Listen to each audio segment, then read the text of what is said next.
All we want is respect and support and a sense that we're all in this together. But that's not what we're seeing coming from the White House. This morning, I woke up to this.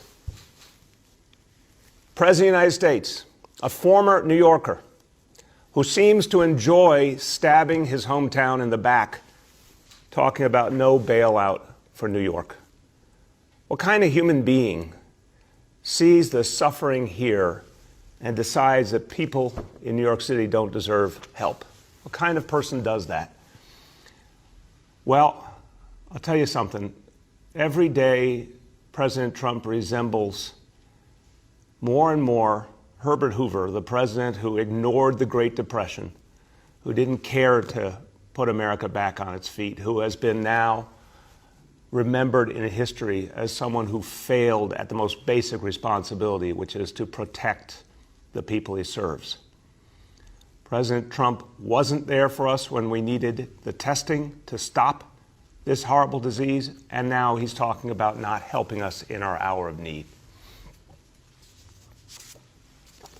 He says in this interview he's not inclined to do bailouts. He gave a $58 billion bailout to the airline industry. A few years ago, he gave a $1.5 trillion bailout to big corporations and the wealthy. So who is he kidding?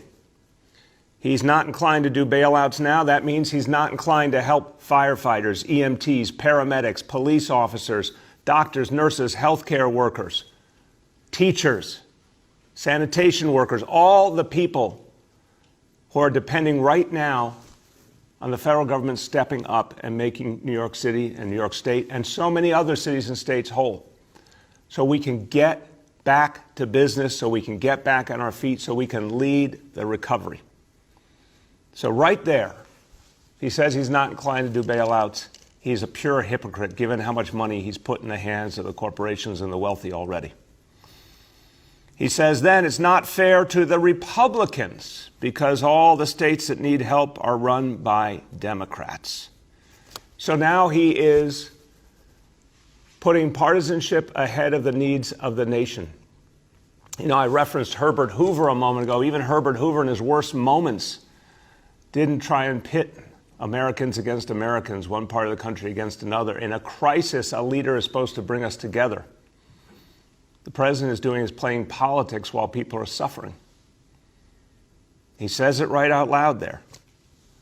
The states that need help, run by Democrats. Who cares who runs the states? The people need help. They're Americans who need help right now. Do you not care about that firefighter, that EMT, that paramedic, that police officer, that healthcare worker because they live in a state run by a Democrat or a city run by a Democrat? Does that make them less American in your view, Mr. President? It's absolutely unacceptable. We've never seen anything like it in the entire history of this republic. And people won't stand for it because we need help.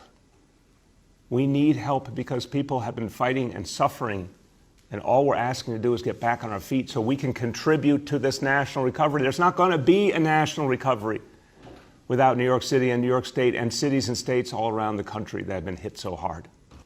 I don't know what country he's living in, but here in the United States of America, people are hurting.